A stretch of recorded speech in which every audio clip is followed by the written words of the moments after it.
एक पल के लिए महिलाओं के अकेलेपन संकट के बारे में बात कर सकते हैं। मैं वादा करता हूँ, अगर आप सुनेंगे, तो इससे आपकी समस्या भी हल हो जाएगी। क्या आप अनुमान लगा सकते हैं कि कितनी महिलाएं विवाह या विषमलैंगिक साझेदारियों से इतनी बुरी तरह प्रभावित हुई कि वे फिर कभी डेट या शादी नहीं करना चाहती? हाँ, मैं समझता हूँ कि रोमांटिक साझेदारियों में पुरुषों को भी बुरे अनुभव हुए हैं, लेकिन क्या हम एक पल के लिए महिलाओं के बारे में बात कर सकते हैं? क्या आप उस संख्या का अनुमान लगा सकते हैं? हाँ, मैं समझता हूँ कि पुरुषों के लिए भी यह आसान समय नहीं रहा है, लेकिन क्या हम कृपया यही बिंदु पर बने रह सकते हैं? आप अनुमान लगाएंगे कि कितनी महिलाएं अब पुरुषों के साथ रोमांटिक साझेदारी से बाहर निकल रही हैं, क्योंकि उनके पिछले रिश्ते उपेक्षा, उदासीनता, कृपालुता और कभी-कभी घोर दुर्व्यवहार से भरे हुए थे। हाँ, मैं जानता हूँ कि पुरुष तेजी से अकेले हो रहे हैं, अवसादग्रस्त हो रहे हैं और उनका मानसिक स्वास्थ्य खराब हो रहा है। मैं वास्तव में इसके बारे में एक गोल-गोल बात कहने की कोशिश कर रहा हूँ, अगर आप मुझे एक पल के लिए महिलाओं के बारे में बात करने दें। जब मैंने विवाह के संबंध में महिलाओं पर थोपी जाने वाली सामाजिक अपेक्षाओं को पूरा करने के लिए एक साथी की तलाश में अपने अनुभव के बारे में खुलकर बात की। हाँ, मैंने आपको पहली बार सुना। पुरुष अकेले होते हैं। पुरुष अकेलेपन से मर रहे हैं। लेकिन कृपया, क्या हम एक पल के लिए महिलाओं के बारे में बात कर सकते हैं? मैंने कुछ महीने पहले टिकटॉक पर एक अचानक, जैसा कि कोई मेकअप नहीं है और मेरे बाल पूरी तरह से चिपके हुए हैं, वीडियो रिकॉर्ड किया था, यह सोचते हुए कि मैं अपनी युवावस्था में शादी करने के लिए कितना दबाव महसूस करती थी और अब मुझे इसकी कितनी कम परवाह है। यह अनुभव करने के बाद लंबे समय तक लिव इन रिश्तों ने मुझे घरेलू आनंद के अनुभव से परिचित कराया जो वास्तव में दिखता था। मैंने कभी सोचा भी नहीं था कि 500 से अधिक महिलाएं टिप्पणी करेंगी, अपना दुख और निराशा साझा करेंगी। उन्होंने गलत आदमी से शादी करने की कहानियां साझा की क्योंकि 30 की उम्र से पहले शादी करने का दबाव दम घोंटने वाला था। उन्होंने उन सपनों और आकांक्षाओं को नाम दिया जो उन्होंने अपने पति के सपनों का समर्थन करने या अपने बच्चों के पालन पोषण के लिए अलग रख दिए थे। उन्होंने स्वयं को खो देने की भावना पर शोक व्यक्त किया, अपने नाम, अपनी पहचान, अपने आत्मज्ञान की गहराई।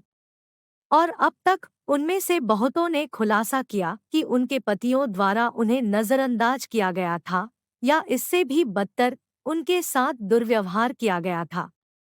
उनमें से अधिकतर 40 से अधिक उम्र के थे और तलाकशुदा थे।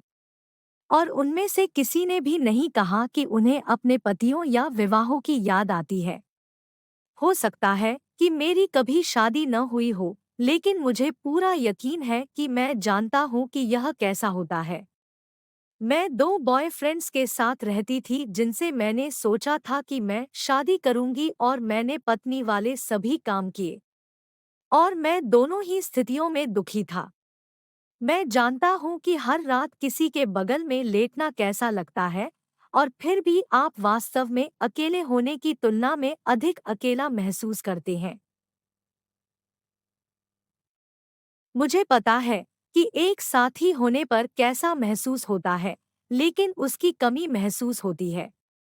मुझे पता है कि किसी पुरुष की यौन ज़रूरतों के सामने समर्पण करना कैसा होता है, भले ही मेरी ज़रूरतें पूरी न हो रही हों।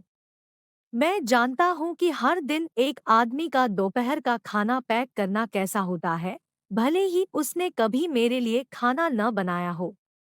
मुझे पता है कि मेरे साथी के साथ उसी समय काम से घर आना कैसा होता है और वह मुझे याद दिलाता है कि मैंने बहुत लंबे समय तक वैक्यूम नहीं किया है। और ओह, क्या मैं रात के खाने के लिए चिकन के अलावा कुछ और बना सकता हूँ क्योंकि वह बहुत ज्यादा काम कर चुका है, यह अभी है। और एक और बात, बेझिझक इसे अपने आदमी की गुफा में उसके पास ले आओ क्योंकि उसने उस रात अपने दोस्तों के साथ कुछ जुआ खेलने का फैसला किया था। और हाँ, मुझे पता है कि एक आदमी के चारों ओर अंडे के छिलके के बल चलना कैसा होता है, इस डर से कि एक गलत शब्द उसे विचलित कर देगा। मैं जानता हूँ कि न केवल उसके लिंग को, बल्कि उसके अहंकार को भी सहलाना कैसा होता है, यह सुनिश्चित करने के लिए कि वह आप कितने स्वार्थी हैं, इस बारे में दोबारा क्रोध न करे। मैं जानता हूँ कि किसी के साथ यौन संबंध बनाना कैसा होता है, केवल इसलिए क्योंकि आप डरते हैं कि यदि आप नहीं कहते हैं, तो वह आपको मार देगा। जिन दिनों उन टिप्पणियों की बाढ़ आ रही थी, मैं हमारे सामूहिक दोह की पूरी व्यापकता को महसूस करते हुए नियमित रूप से रोता था। और यह जबरदस्त था। क्या आपने सुर्खियां देखी है? जाहिर है, पुरुषों को इसके विपरीत समस्या हो रही है। बहुत से पुरुष एकल हैं, और यह एक बड़ा मुद्दा प्रतीत होता है। वे अकेले हैं, और उनका अकेलापन एक टिक टिक करता टाइम बम है। मुझे स्वीकार करना होगा कि मुझे इस विषय पर लिखे जा रहे लेखों के प्रसार को देखकर संघर्ष करना पड़ रहा है। मुझे गलत न समझे, मुझे पुरुषों की ज़रूरतों, पुरुषों के मानसिक स्वास्थ्य और पुरुषों की सामान्य भलाई की परवाह है। यदि हम में से कोई एक सुरक्षित और निष्पक्ष समाज बनाने में रुचि रखता है, तो एक दूसरे की ज़रूरतों, मानसिक स्वास्थ्य और सामान्य कल्याण की देखभाल करना न्यूनतम होना चाहिए। हालांकि मुझे यह जानने की उत्सुकता है कि पिछले कुछ दशकों में अपने विषमलैंगिक विवाहों में अकेलेपन से जूझ रही महिलाओं के बारे में सभी लेख कहाँ थे?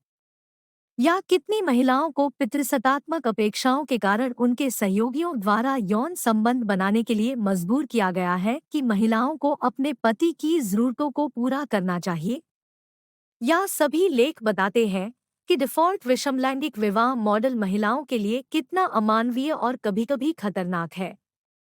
आंकड़ों ने हमें दिखाया है कि विषमलैंगिक विवाह में पुरुषों द्वारा आमतौर पर अपेक्षित पितृसत्तात्मक आदर्श महिला साथी के लिए अस्वस्थ है, कम से कम कहने के लिए। और ये आंकड़े लंबे समय से आदर्श रहे हैं। पुरुष 5 मिनट के लिए अकेले हो गए हैं, और अचानक हर मीडिया आउटलेट यह सुनिश्चित करने के लिए प्रयास कर रहा है कि हम सभी इसके बारे में जानें ताकि हम इस समस्या को जल्द से जल्द ठीक कर सकें। इतने वर्षों में जब महिलाएं अपने विवाह में कष्ट सह रही थी, तब घुड़सवार सेना कहाँ थी? तब किसी ने मदद की जरूरत क्यों नहीं बताई? विषमलैंगिक विवाह मॉडल हमें इतने लंबे समय से विफल कर रहा है, शायद अपनी स्थापना के बाद से, और अक्सर इसने महिलाओं के वास्तविक जीवन को खतरे में डाल दिया है। और फिर भी अब जब महिलाएं इससे बाहर निकलने का विकल्प चुन रही हैं, जिससे पुरुष अधिक बार भागीदार नहीं बन रहे हैं, तो क्या हम बोल रहे हैं? और महिलाओं की ओर से नहीं, पुरुषों पर। अब महिलाओं के लिए सवाल पूछने और जवाब मांगने का समय आ गया है। दुनिया बहुत लंबे समय से खामोश खड़ी है। यह एक अजीब बात है कि हमारी संस्कृति अचानक 180 पर पहुंच जाती है और हमें बताती है कि रिश्तों के लिए पुरुष कितने अकेले हैं। या यूं कहें कि वे अकेले हैं, जैसा कि अध्ययन से पता चलता है। हालांकि मुझे अभी तक ऐसा कोई डेटा नहीं मिला है जो हमें यह परिभाषित करने में मदद करता हो कि वे किस लिए अकेले हैं। मैं जानता हूं कि कई महिलाओं को यह भ्रमित करने वाला लगता है। हम एक ऐसी संस्कृति में पले-बढ़े हैं जो हम पर शादी करने के लिए लगातार दबाव डालती थी, साथ ही और जोर से पुरुषों को शादी से बचने के लिए प्रोत्साहित करती थी। हम एक ऐसी संस्कृति में पले-बढ़े हैं जो महिलाओं, परिवार और पत्नी के प्रति इतनी आलोचनात्मक थी कि परिवार सिटकॉम का एक नया युग सामने आया जिसमें पुरुषों को अपनी पत्नियों और विवाह संस्था का मजाक उड़ाते देखना सामान्य और यहाँ तक कि मजेदार भी हो गया। हम इन अभागे पुरुषों के प्रति संवेदना व्यक्त करते हुए आधा घंटा बिताएंगे जिन्होंने विवाह को एक प्रतीकात्मक प्रकार की कैद के रूप में प्रस्तुत किया, और उनकी पत्नियों ने परेशान करने वाली पृष्ठभूमि के शोर के रूप में। हम भी शायद उनके साथ वहीं उनके उपनगरीय सोफों पर हाथ में बियर लिए हुए होते, जब भी वह अंदर आती तो अपनी आंखें घुमाते और पूछते कि क्या कचरा बाहर निकाला गया था जबकि यह भयानक खेल चल रहा था। क्या अब हम मान लें कि वे शादी करना चाहते हैं? या मुझे आश्चर्य होगा कि क्या यह सेक्स के बारे में है? पहले का कोई खास मतलब नहीं है। इस तथ्य पर विचार करते हुए कि हम केवल बॉल और चेन युग से बाहर आ रहे हैं, मुझे लगता है कि उत्तरार्ध की संभावना है, यह देखते हुए कि मैंने डेटिंग बाजार में पुरुषों की महिलाओं तक पहुंच नहीं होने के बारे में कितने लेख देखे हैं। ओह! लेकिन क्या किसी ने महिलाओं से यह पूछने की ज़हमत उठाई कि उन्होंने शादी और डेटिंग को क्यों छोड़ दिया? मुझे ऐसा लगता है कि इससे इस समस्या को हल करने में मदद मिल सकती है। क्या ये लेख नहीं लिखे जाने चाहिए? क्या हमें पुरुष आत्महत्या दर के बारे में बात नहीं करनी चाहिए? नहीं, बिल्कुल नहीं। यह भी एक महत्वपूर्ण विषय है। लेकिन जब हम इसके बारे में बात करते हैं, तो यह महत्वपूर्ण होना चाहिए। हमें इसके बारे में तब बात करनी चाहिए जब हम उन तरीकों के बारे में बात कर चुके हैं कि विषमलैंगिक संबंध मॉडल हमेशा से महिलाओं के मानसिक और अक्सर शारीरिक स्वास्थ्य के लिए खतरनाक रहा है। पुरुषों का अकेला होना यहाँ तक कि आत्महत्या की हद तक, क्योंकि इस विशेष प्रकार का रिश्ता किसी महिला की वास्तविक भलाई या जीवन को प्रभावित नहीं कर सकता है। यदि हम सूक्ष्मता से सुझाव दे रहे हैं कि हमें पुरुषों को आत्मनुकसान से बचाने के लिए महिलाओं की भलाई, यहाँ तक कि उनकी शारीरिक सुरक्षा तक का त्याग करना चाहिए, तो हमने वास्तव में महिला मानवता की दृष्टि खो दी है। यह भी महत्वपूर्ण है कि हम इसके बारे में कैसे बात करते हैं।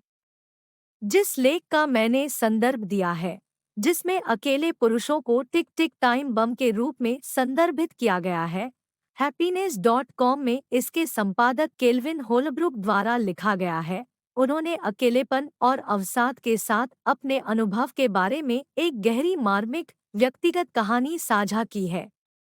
हालांकि लेख की शुरुआत में उन्होंने स्पिनिस्टर्स के बारे में एक आश्चर्यजनक बयान दिया। हाँ, उन्होंने उस शब्द का इस्तेमाल किया, उन्हें अकेले रहने वाली महिलाएं जो अपनी 27 बिल्लियों को छोड़कर किसी से बात किए बिना दिन बिताती हैं, के रूप में वर्णित किया। और वह कैसे थे, वह अकेलेपन की अपनी भावनाओं से आश्चर्यचकित था, क्योंकि उसे यह विश्वास दिलाया गया था कि केवल बूढ़ी औरतें, स्पिनिस्टर्स, ही अकेली होती हैं।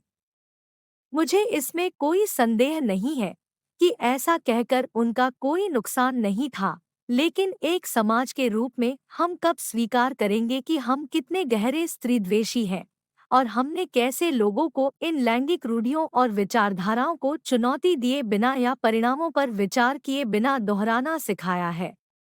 मैं यह भी बताना चाहता हूँ कि होलब्रुक विषाक्त मर्दानगी को संबोधित करता है, जो स्पष्ट रूप से पितृसत्ता द्वारा प्रेरित मर्दानगी का एक रूप है, जो पुरुषों और उनके आसपास के लोगों के लिए हानिकारक है।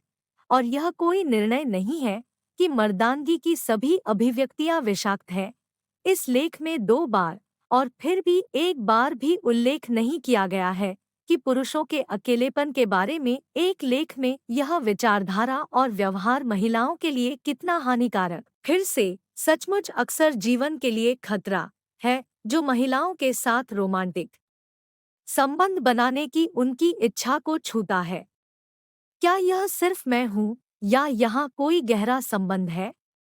वास्तव में मुझे ऐसा लगता है मानो हम किसी बहुत बड़ी समस्या के एक टुकड़े को काटकर लोगों की नज़रों के सामने रखने की कोशिश कर रहे हैं, ताकि हम इसे जल्द से जल्द हल कर सके, क्योंकि यह शीर्ष पर मौजूद जनसांख्यिकीय को प्रभावित करता है, हमारे सामाजिक पदानुक्रम का। लेकिन आप एक बड़ी समस्या को एक बड़ी समस्या से दूर नहीं कर सकते और यह दिखावा नहीं कर सकते कि दोनों जुड़े हुए नहीं हैं। क्या हम कृपया यह पूछना बंद कर सकते हैं कि पुरुषों के अकेलेपन के संकट को कैसे हल किया जाए? मेरे पास एक बेहतर विचार है जो हर किसी की समस्याओं का समाधान करेगा। हमें विषमलैंगिक संबंध मॉडल में सुधार करना होगा। आप देखिए, महिलाएं अब ऐसे रिश्तों से समझौता करने को तैयार नहीं हैं जो न केवल हमारी खुशी और संतुष्टि को बढ़ाते हैं, बल्कि अक्सर उससे दूर भी ले जाते हैं। यह हमारे लिए काम नहीं करता। यह हमारी ज़रूरतों या मानसिक स्वास्थ्य के लिए सहायक नहीं है और यह सर्वथा खतरनाक हो सकता है। इसका मतलब यह नहीं है कि हम पुरुषों को पसंद नहीं करते हैं या उनके साथ रिश्ते में नहीं रहना चाहते हैं। एक बार विषमलैंगिक संबंध मॉडल समानता, निष्पक्षता और सुरक्षा को प्रतिबिंबित करता है, जिसके हम सभी हकदार हैं, तो सभी अकेले पुरुष खुद को इतना अकेला नहीं पा सकते हैं। क्या आप पुरुषों को कम अकेला देखना चाहते हैं? आइए एक ऐसी दुनिया बनाएं जिसमें पुरुषों और महिलाओं के बीच रोमांटिक रिश्ते दोनों प्रतिभागियों के लिए सहायक और उत्थानकारी हों। पुरुषों के अकेलेपन का यह संकट कहीं अधिक बड़ी समस्या का लक्षण है। और जैसा कि हम सभी जानते हैं, यदि आप सबसे बड़ी समस्याओं, सबसे प्रणालीगत मुद्दों पर पहले ध्यान देंगे, तो सहायक समस्याएं समस्या नहीं रह जाएंगी। पुरुष उस दुनिया में महामारी अकेलेपन का अनुभव नहीं कर सकते जो महिलाओं का इतना सम्मान करती है कि हम सभी एक दूसरे के साथ संबंध बनाने के लिए सुरक्षित हैं। जब हम महिलाओं का उत्थान करते हैं, तो सबसे पहले वह संरचना ढह जाती है जो पुरुषों की बहुत सारी समस्याएं पैदा करती है।